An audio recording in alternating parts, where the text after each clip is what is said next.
માં જ્વેલર્સમાં ચોરીનો ભેદ ઉકેલાઈ ગયો છે। 25 ડિસેમ્બરે સોનાના દાગીનાની થઈ હતી ચોરી। ગ્રાહકના સ્વાંગમાં મહિલાએ કરી હતી ચોરી।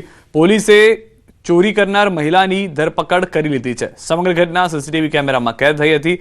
મામલાની જાણ રાજકોટ શહેરના એ ડિવિઝન પોલીસ સ્ટેશનને થતા તાત્કાલિક અસરથી પોલીસ દ્વારા ચોરીની ફરિયાદ દાખલ કરીને ચોરી કરનાર મહિલાની ધરપકડ કરવામાં આવી છે। તેમજ ગુનાના કામે ચોરી કરાયેલા દાગીના પણ પોલીસ દ્વારા કબજે કરવામાં આવ્યા છે। પોલીસ દ્વારા અંદાજિત ₹90,000ના મુદ્દામાલ સાથે ધરપકડ કરી લેવામાં આવી છે। ગઈકાલે બે લેડીઝ મારે ત્યાં આવી અને અમારા સ્ટાફની નજરચૂક કરી અને એક પેન્ડન્ટ સેટ જેમાં એક પેન્ડન્ટ અને બે બુટ્ટીની ચોરી કરેલી હતી। આ બાબતે મેં એ ડિવિઝનમાં ફરિયાદ નોંધાવેલી હતી। તો જે દ્રશ્ય આપ જોઈ રહ્યા હતા તેથી સ્પષ્ટ થઈ રહ્યું છે કે કઈ રીતે ચોરી કરવામાં આવતી હોય છે। મહિલા પોલીસ આ મહિલા ચોરને પકડવામાં સફળતા મેળવી ચૂકી છે। ત્યારબાદ તેમની પાસેથી જે માલ સામાન હતો તે પણ રિકવર કરવામાં આવ્યો છે। અમદાવાદ અને રાજકોટના બનાવ છેલ્લા 3 થી 4 દિવસની અંદરની બે અલગ અલગ શહેરોની ઘટના કે જેમાં સોની વેપારીને ત્યાં આ રીતે ચોરી કરવામાં આવતી હોય તેવું જોવા મળી રહ્યું છે।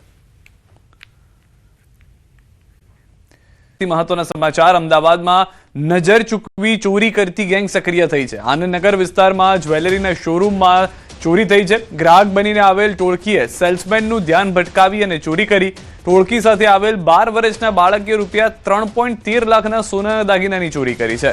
ચોરીની સમગ્ર ઘટના સીસીટીવીમાં કેદ થઈ છે। પોલીસે સીસીટીવીના આધારે તસ્કરોની શોધખોળ હાથ ધરી હોવાની જાણકારી છે। તો આ પહેલો બનાવ નથી। અમદાવાદમાં અલગ અલગ જગ્યાએ અલગ અલગ વિસ્તારની અંદર આ રીતે સોનીની દુકાનમાં જઈ કોઈને કોઈ વસ્તુ ખરીદવાના બહાને જે પણ વ્યક્તિ ત્યાં હાજર હોય તેનું ધ્યાન ભટકાવવામાં આવે છે અને ત્યારબાદ તેમનું નજર જેવી ચૂકી જાય તુરંત કોઈને કોઈ વ્યક્તિ તેમાંથી પૈસા અથવા તો સોનાની ચોરી કરતા હોય તેવું જોવા મળે છે। તો આ વધુ એક બનાવ અમદાવાદની અંદર નજરે પડ્યો છે। ચોરીની સમગ્ર ઘટના સીસીટીવીમાં કેદ થઈ છે। અત્યાર સુધી મહિલાઓ પુરુષો અથવા તો વયોવૃદ્ધ મહિલાઓ કે હતા કે જેઓ સામેલ હતા આ બનાવની અંદર તો હવે બાળકોનો ઉપયોગ થતો હોય તે રીતે જોવા મળી રહ્યું છે। વધુ માહિતી ન્યૂઝ 18 સંવાદદાતા નવીન પાસેથી મેળવીશું।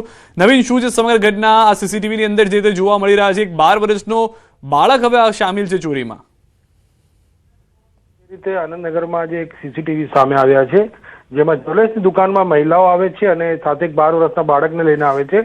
સેલ્સમેનને જે વાત કરે છે અને દાગીના ખરીદવાની વાત કરે છે તે દરમિયાન નજર ચૂકવીને જે 12 વર્ષનું બાળક છે તે 3.13 લાખનું જે દાગીના છે તે ચોરી કરીને અને લઈ જાય છે। જોકે તે સમયે અંદાજો આવતો નથી, પરંતુ જ્યારે સેલ્સમેન અને દુકાનના જે અન્ય લોકો દ્વારા માલની જ્યારે ગણતરી કરવામાં આવે છે જે સામાન્ય રીતે ત્યારે ખબર પડે છે કે તેમના જે છે માલમાં કમી છે। ત્યારે સીસીટીવી તપાસ કરતા આ જે ગેંગ હતી જે મહિલાઓ લઈને આવી હતી બાળકને, એ બાળક ચોરી કરતો હોવાનું સીસીટીવીમાં નજરે પડે છે। જોકે આ પ્રકારે મહિલાઓની જે ગેંગ છે તે દાગીના ખરીદવાના વાહને ચોરી કરતી ગેંગ સક્રિય છે। થોડા દિવસ પહેલા સોલામાં પણ આ પ્રકારનો બનાવ બન્યો હતો અને અત્યારે આનંદનગરમાં એટલે પશ્ચિમ એટલે પોશ વિસ્તારની અંદર આ પ્રકારે ટોળકી જે છે તે આ પ્રકારે જ્વેલરી દુકાનમાં ચોરી કરતી ગેંગ સક્રિય થઈ છે। આભાર નવીન સમગ્ર માહિતી બદલ। તો અલગ અલગ વિસ્તારોની અંદર શહેરોની અંદર હવે આવી ગેંગ જોવા મળી રહી છે।